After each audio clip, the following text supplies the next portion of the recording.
Do you ever feel overwhelmed by the ever-changing world of technology? Tech It Out can help make some sense of it all. Breaking down geek speak into street speak, technology columnist, author, and TV personality Mark Saltzman covers consumer technology each week for every listener. Mark tackles the latest news, reviews, and how-tos to help you understand what's hot, what's not, and why. Hey everyone, welcome to Tech It Out. This is episode 334. Tech It Out is your weekly guide to what's trending in tech, but all in a language you can understand. It was a busy week in tech with the AT&T outage, leaving tens of thousands without the ability to call or send a text. And that includes not being able to call 911 as well. Glad that was ironed out. Also this week, we saw what the Sora generative AI engine can do by you just typing out a few words from the same folks who brought us ChatGPT. You have to see it for yourself, though. Google the word Sora, that's S-O-R-A, to see the videos that you can create by simply typing out a few words in the prompt. It's mind-boggling. And hey, we have a great Tech It Out plan for you this hour as well. We'll kick things off in a moment with a new approach to curing food allergies. Also, we'll talk about how to avoid getting scammed by those robocalls. Cadillac will join me from the latest auto show. We'll hear what's new with its all-electric Escalade and Lyric. And finally, Google is with us to talk about its groundbreaking new generative AI tool that's free to use called Google Gemini, formerly known as Google Bard. And we'll hear examples of how you can use this. And again, the core functionality is free. All of this and more on an all-new Tech It Out, powered by Intel Core Ultra, which powers many of today's PCs. We'll get to that shortly, but let's officially kick off this week's show with our first interview.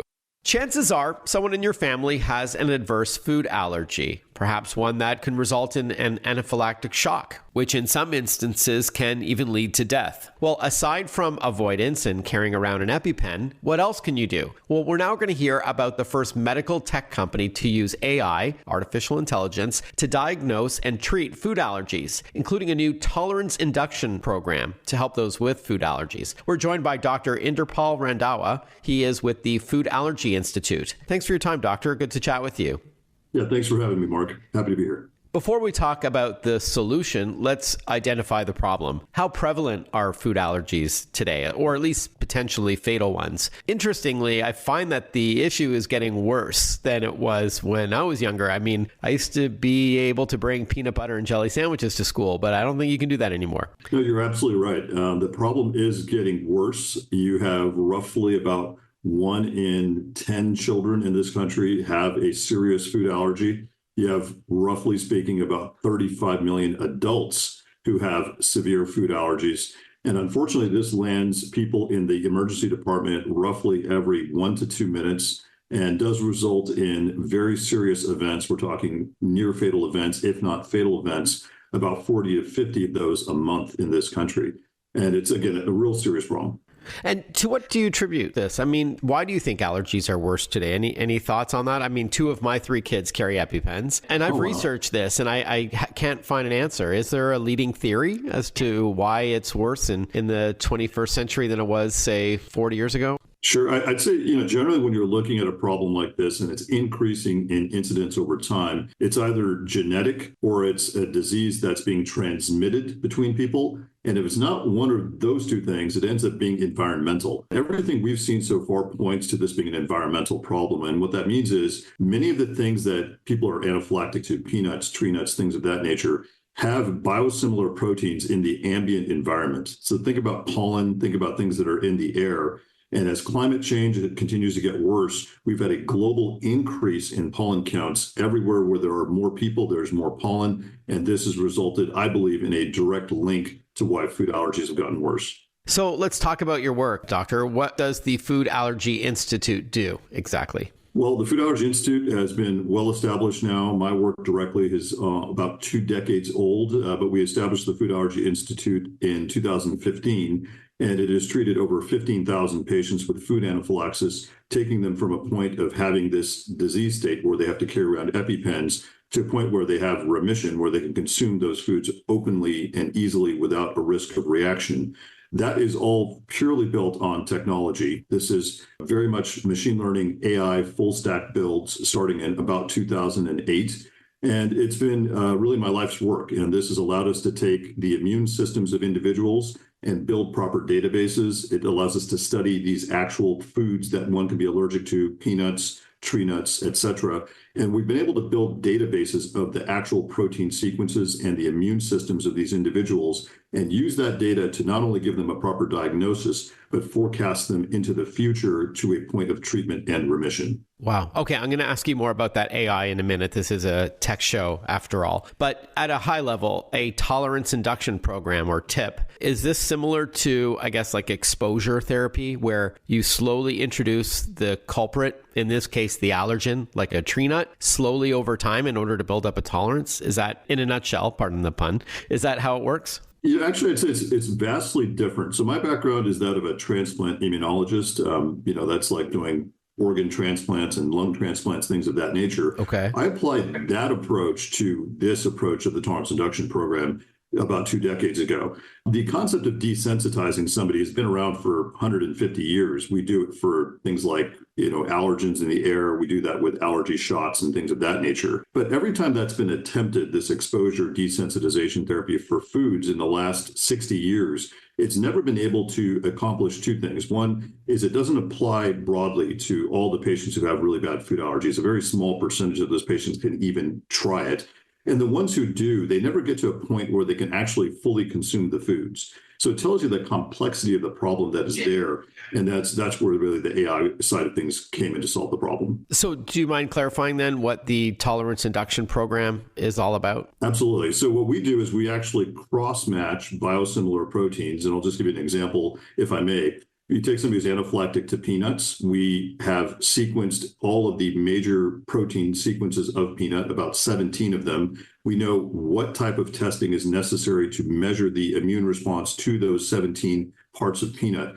We then identified their biosimilar proteins in totally different types of plants. So for example, it might be a seed like pumpkin seed, or it might be a legume like chickpeas. And we will then actually, based on an individual patient's analytics, expose the patient to those foods. So actually those biosimilar proteins. We will do that for a series of months. And before we ever give them peanuts, we've cross-matched and down-regulated the immune system. So that a person who has a peanut value that's very high is now dropping their peanut value by 50 or 70% before we ever start to actually give them peanuts. And at the end of that, we can actually give that patient roughly 3/4 of a cup of peanuts without any clinical symptoms. Oh, wow. We are chatting with Dr. Inderpal Randhawa. He is with the Food Allergy Institute, and they're leveraging artificial intelligence to diagnose and treat adverse food allergies. You're based in Long Beach, California? That's correct. So again, this is a tech show, so I just want to ask you a little bit more about the AI. So your company is being billed as the first to use machine learning, which is a subset of artificial intelligence, to help your patients. Can you break it down for us in plain English?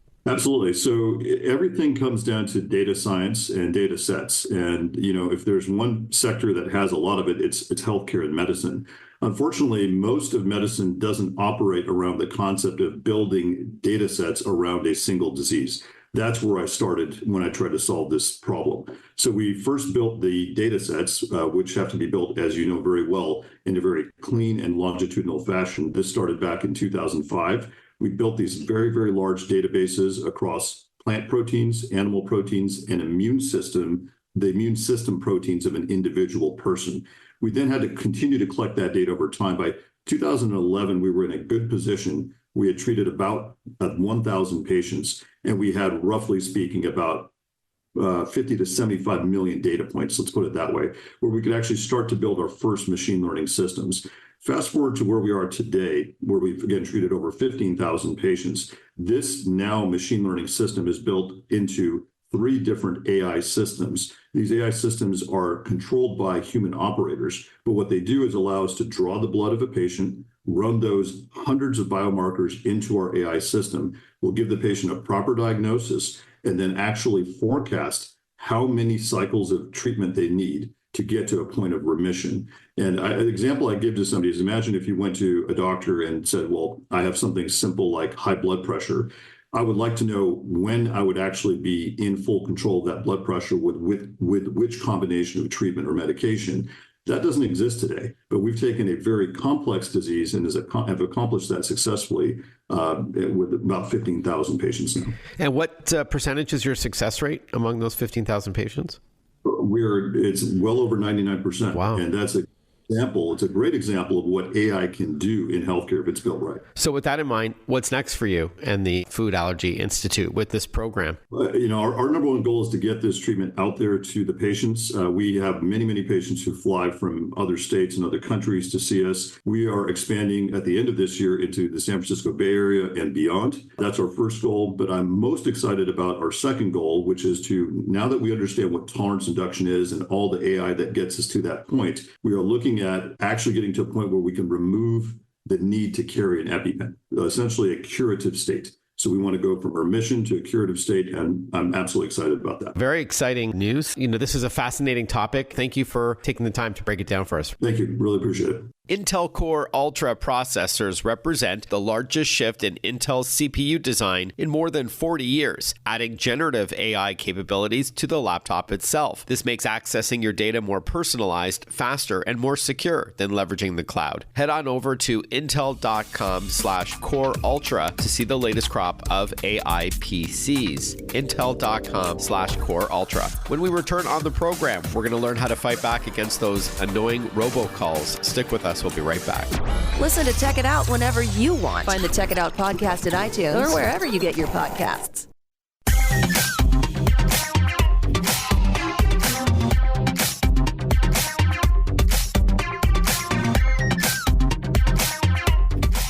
Welcome back, everyone. You're listening to Tech It Out. A couple weeks back, we had Truecaller on this program talking with us about those annoying robocalls. In some cases, they're not just a spammed call, but they're a scam call trying to defraud you. And so I wanted to spend a few more minutes on tips to fighting back against these fraudsters. Back on Tech It Out is Clayton LiaBraaten. He's Senior Strategic Advisor at Truecaller, one of the most popular apps that can stop unwanted calls to your mobile phone. Thanks for your time once again, Clayton. Let's continue where we last left off. How has artificial intelligence or AI made things worse for us on the receiving end of these calls? Yeah, it's a great question. Highly topical. I mean, obviously last week in New Hampshire, there was somebody who had spoofed and synthesized Biden's voice telling voters not to show up. So kind of a voter suppression type thing. So, but it's more than just voice synthesis. So number one of the biggest problems is that using AI and ML. And ML, of course, is machine learning. It's a form of AI or artificial intelligence. Yeah, the bad guys can scrape all kinds of information from social media that we share freely,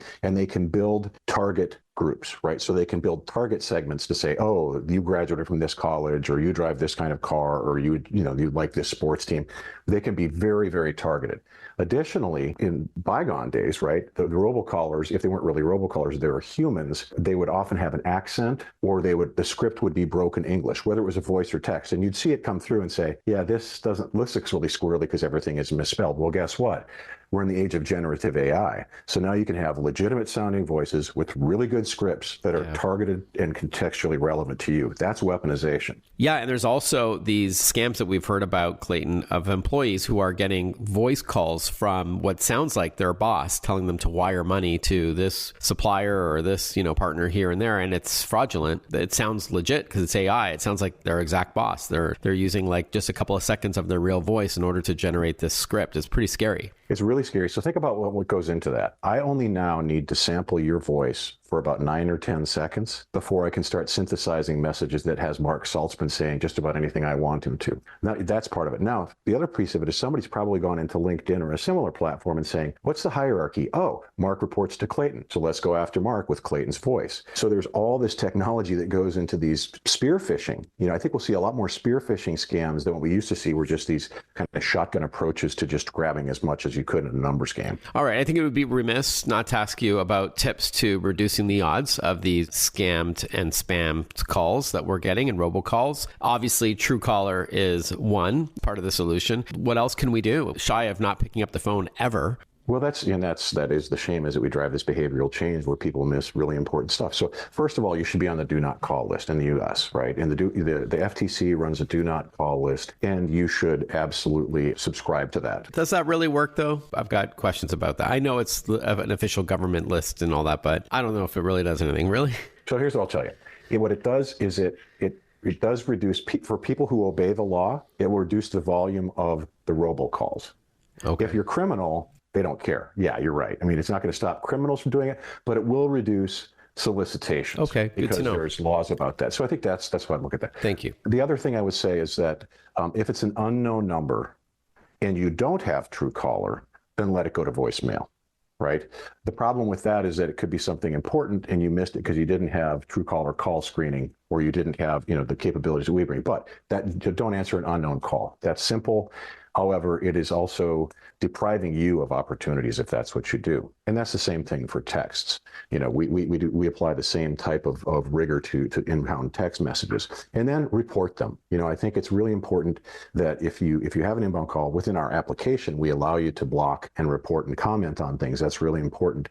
And there are other, if you suspect that you have been defrauded or had attempted to be defrauded, law enforcement is a good place to start. There's forms on the FTC and FCC websites. DOJ and state's attorney general are enforcing this. So it's just a matter of being vigilant. On the text messages, people shouldn't click on links in text messages unless they know that it's coming from a code that they have seen before and that they trust. Because what will happen is, of course, some of those links will take you to a web page that looks just like Western Union or just like Uber or some other, big company, and then they're off with your credentials. Right. And trust your spidey sense. Like if an organization is asking you to urgently confirm your personal details, you should be suspect. The government, like the IRS or your bank or your favorite store, they're not going to ask you to quickly confirm your important information. So just, when in doubt, contact the organization that's asking you this information with a number or an email address that you have separate from whatever is in that text message, because it does sound like a smishing attack that you could easily avoid. And also the old adage, if it's too good to be true, probably is.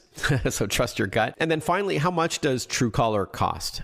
So Truecaller is free. For the enhanced premium services on iPhone, for example, it could be, $5 to $10 a month. All that information is in the App Store. There's obviously, if you buy a year at a time for the premium services, then you get some discounts. But the apps are free. The Android app is always free. There's a premium option for it. But going back to something you just said, the other thing I would recommend to people, don't think you're too smart to be scammed. Like we think, oh, that would never happen to me. And what I can tell you that I almost got scammed myself over the holidays by a text that was talking about a package delivery. Right. Because I was getting a lot of packages, right, from e-commerce sites. And it was so well done. And then I caught myself and I thought, oh my gosh, how many are going to fall for this in a moment of weakness? I hear you. Yeah. I mean, and the other thing that's really tragic about this, so I feel good about what we do at Truecaller because I do feel that we are protecting citizens and consumers. And the people who get defrauded often are the people who can least afford it. Just hang up or ignore the call altogether or trust an app like Truecaller. Again, one word. You can find it at the App Store or Google Play. Clayton's been our guest. Thanks so much for your time, Clayton. Great to chat with you. All the best. Yeah, Mark. Hope to talk to you again in the future. Thank you so much. We learn all about Cadillac's upcoming and all-electric Escalade, as well as its lyric vehicle, when we return on Tech It Out.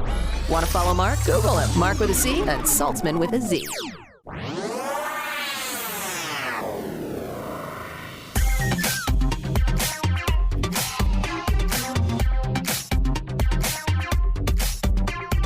Breaking down geek speak into street speak. This is Tech It Out. Tech It Out with technology columnist, author, and TV personality Mark Saltzman.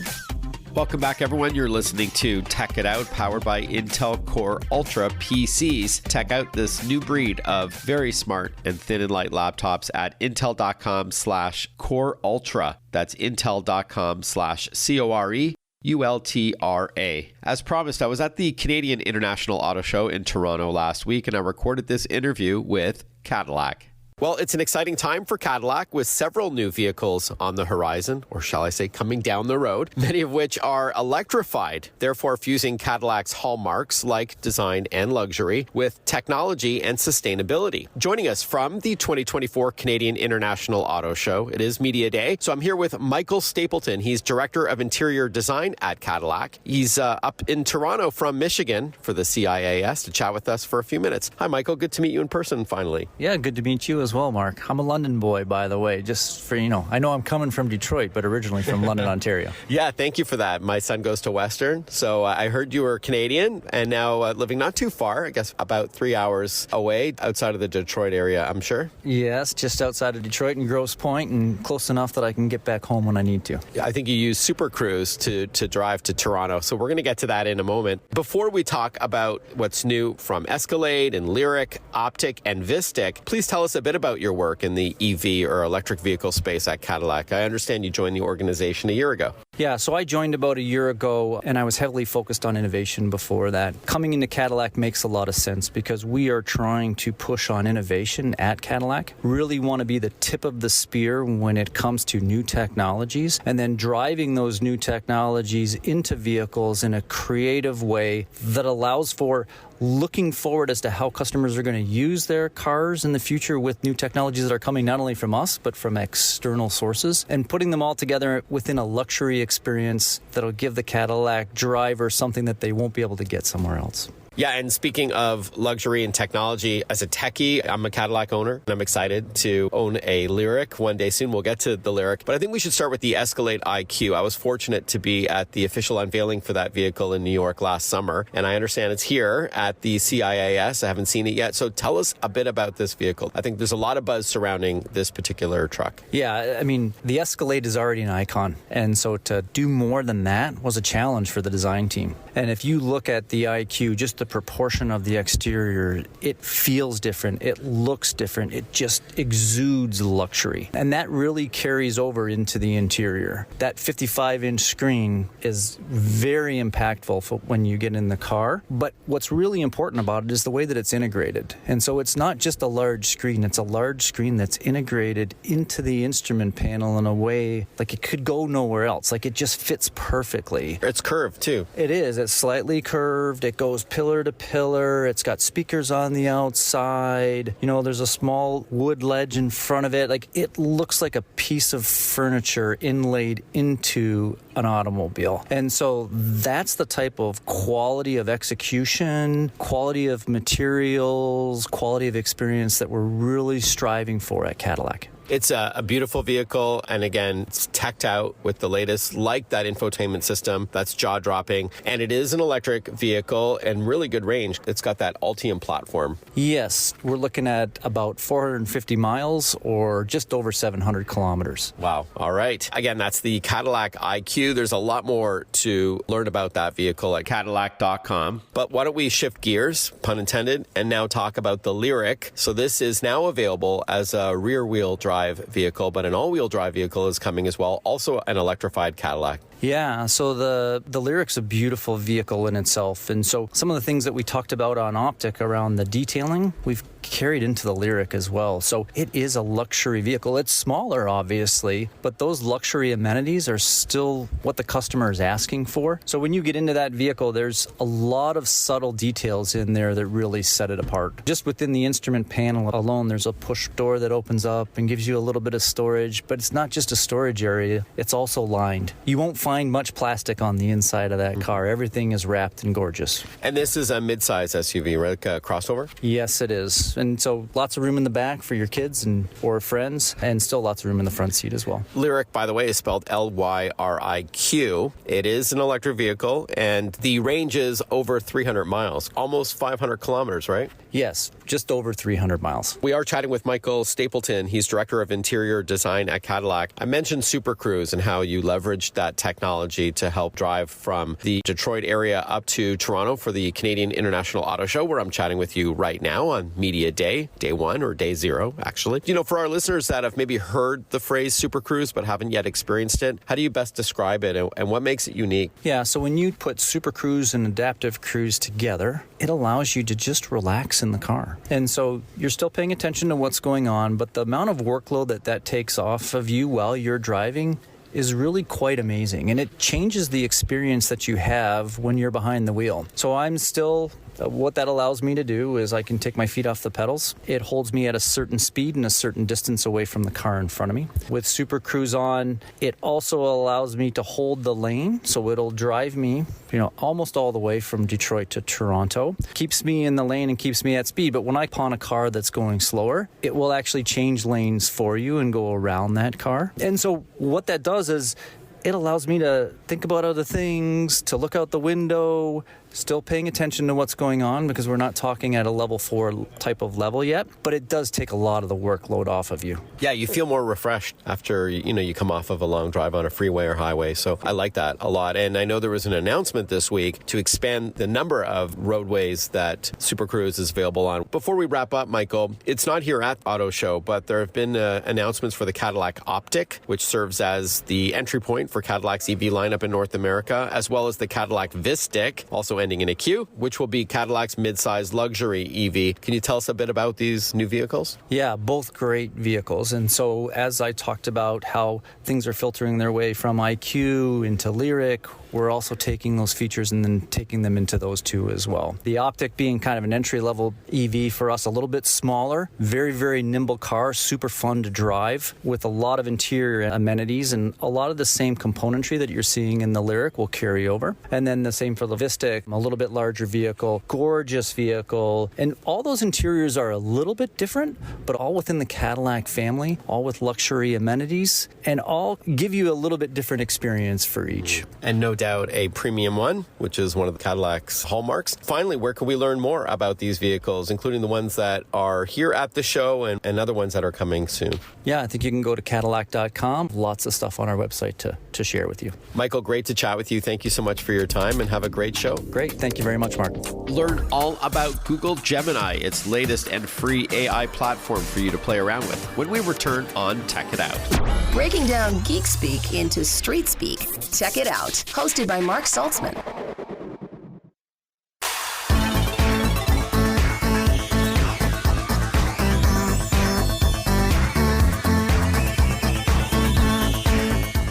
Welcome back to Tech It Out. Before we get to our interview with Google to learn about its Gemini platform, a new AI tool that you can freely use, I want to give a shout out to Visa. We cover cybersecurity a lot on this program and how you can best protect yourself in the digital age, even if you're not super tech savvy. One part of the solution is securely shopping online, and so I'm thrilled about my ongoing partnership with Visa on Tech It Out, as they've made some significant investments in fraud prevention over the past 5 years, as much as $10 billion to support Visa's brand promise to protect the financial information of individuals and businesses alike. Zero liability means peace of mind when you shop online using your Visa card. There can be no half measures when it comes to cybersecurity, which is why the company takes an aggressive and multi-layered approach to combating the rising threat of malicious software and other threats by well-funded and global criminal enterprises. Read more about Visa and how securing the world's payments is priority one at visa.com/security. That's simply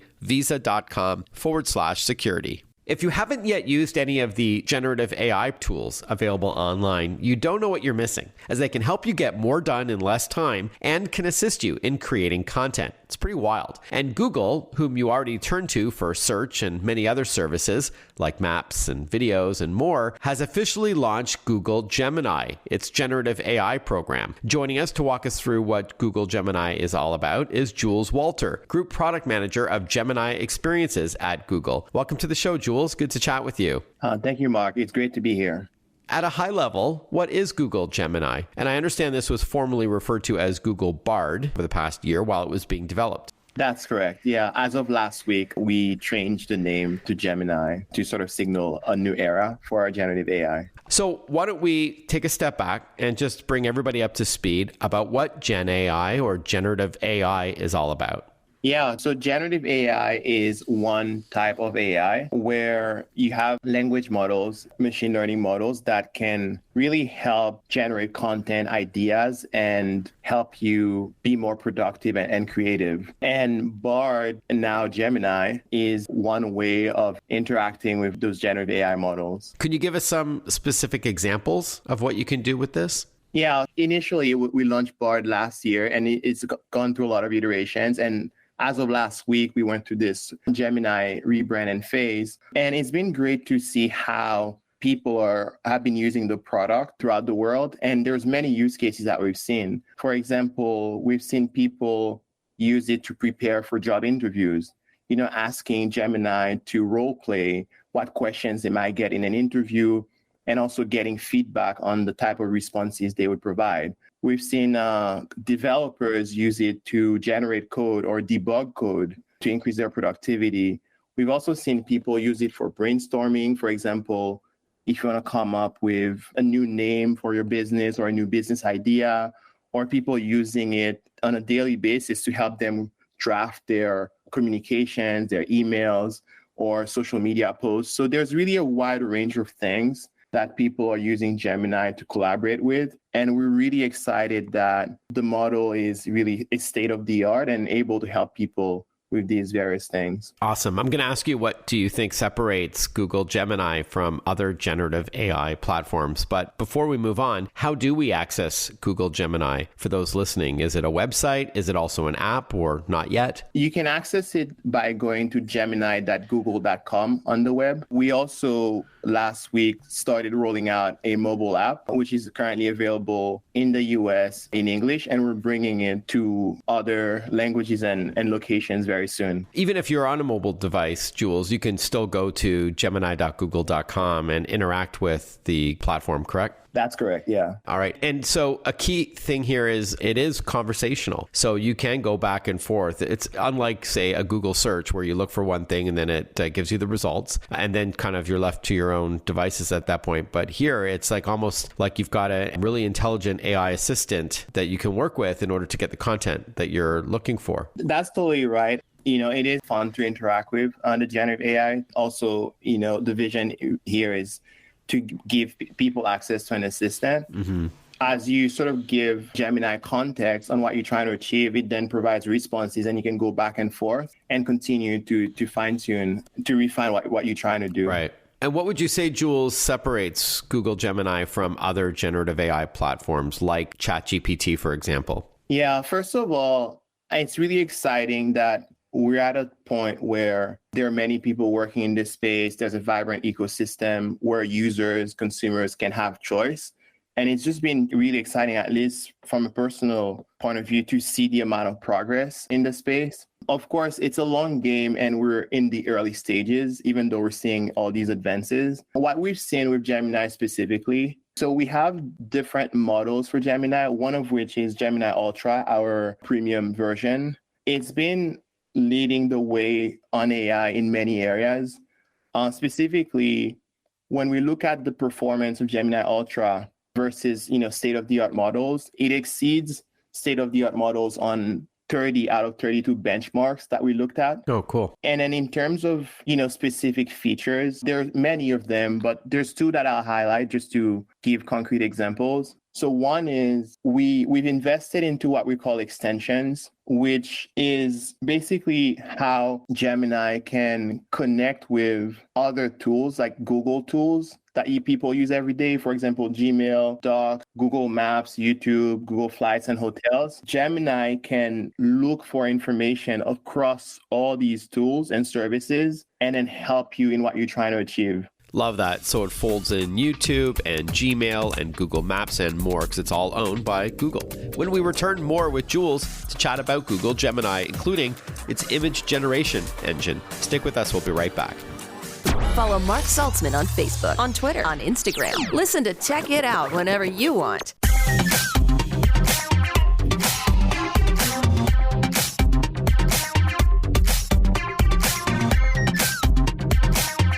We are chatting with Jules Walter. He's Group Product Manager of Gemini Experiences at Google. This is Google's recently unveiled new AI or generative AI chatting platform. Very powerful. I asked you, Jules, about some of the differences between Gemini and the other Gen AI programs out there, and you started to talk about extensions, leveraging Google's own existing services that we all know and love, like Gmail and Google Maps and YouTube and all that, in order to give you the results you want and display it for you. There's also another key differentiator, and I believe it's called double check. Can you tell us about that? Yeah, absolutely, Mark. So we've double checked. What we're seeing is a quarter of Gemini usage is for research-like purposes. And one of the things about generative AI is you want to double check factual information because the model really just generates responses. And you want to be confident in the information that you read from the model. So that's why we've invested in this capability called double check. And what it does is when Gemini gives you a response, you can scroll to the bottom of the response. You can click on the G icon, which then calls double check, and it highlights parts of the response to give you context on how much confidence you should have in that section of the response. And in the background, Gemini looks at web pages and content from the web and sees whether they substantiate what the model was saying or whether it doesn't. And that gives you context. And it also links to sources so that you can go in yourself and go deeper to see where these statements are coming from. So it's really a step for us to allow consumers to have choice and control when it comes to how they make sense of information and verify information. Can we pivot and talk about using Google Gemini to generate an image for you? And is that part of the free service? So can you give us maybe an example of how that works and how long it takes to see an image that you've, with text, described what Google should create for you? Yeah, absolutely. Our Gemini models allow consumers to create images, including, our free version, Gemini Pro. It's a service right now that you can currently use in English, which means you'd have to write the prompt, the instructions in English, but very soon we'll enable it into other languages. And the way it works is Gemini is powered by an image generation model called Imagen 2. As a user, you come into gemini.google.com, you write a prompt, for example, generate a mouthwatering image of poutine, that I can use for my new restaurant website. I like my poutine. Yeah, I'm glad it touches a chord. There's nothing wrong with fries and gravy and cheese curds. Are you kidding? And just to make it even more concrete, like a few days ago, it was my friend's birthday. And I asked Gemini to create an image to say happy birthday to her. And then I give some background on her, saying she's Indian and so on, and to create an image that, and I describe her personality a little bit. And then Gemini created an image, and then I just used my phone, sent it to her, and I was like, hey, happy birthday. And she was like, oh my God, like. That's so cool. And it's free to use. Like, let's say I do have a website, a small business, and I want to ask Google Gemini to create a piece of art. So Gemini, it is free to use, so people can go and then submit the prompts. Yeah, and that's what we've optimized it for, is basically make it affordable and also like scalable. But yeah. Awesome. Before we wrap up, Jules, let's talk a bit about the differences between Gemini Pro, which is I think the basic free version, and then is it Gemini Advanced or Gemini Ultra? Yeah, so there's Gemini Pro and Advanced has a model that we call Ultra 1.0. So Ultra is part of Gemini Advanced. That's right. And that's the subscription-based version. Yeah, it is a subscription-based version. It is our premium experience. Gemini Advanced is more capable, especially at highly complex tasks, coding, logical reasoning, following nuanced instructions. Mm-hmm. So you're a business owner, you're trying to do work, or a developer, and so on. And the good news is it's part of a subscription plan that we call the Premium Google One subscription plan. And so you get Gemini Advanced, and you also get 2 terabytes of storage and other benefits. It's roughly $20 per month. And at this point right now, we're offering a 2-month trial at no cost to people. So people can just go in and try Gemini Advanced for 2 months on us. And the best place to get started is gemini.google.com. Okay, gemini.google.com. Our guest has been Jules Walter from Google to talk with us about Gemini experiences. Congratulations on the formal launch of Google Gemini, formerly Bard. Very exciting times. Thank you for carving out some time to talk. Thanks again, Jules. Thank you, Mark. And thank you to Intel for your support on Tech It Out. Intel Core Ultra PCs power the next generation of laptops. Speaking of laptops, don't forget to back up your important files on a regular basis. At the risk of sounding preachy, maybe set it up to automatically do it every night, at 2 or 3 a.m. when you're not using your laptop, perhaps, to protect your files. You can do so with inexpensive drives from SanDisk or Western Digital hard drives. WesternDigital.com has more. Thank you for tuning in to Tech It Out, everyone. Have a fantastic rest of your day, and I look forward to catching up with you next week for another episode of Tech It Out. Bye-bye for now.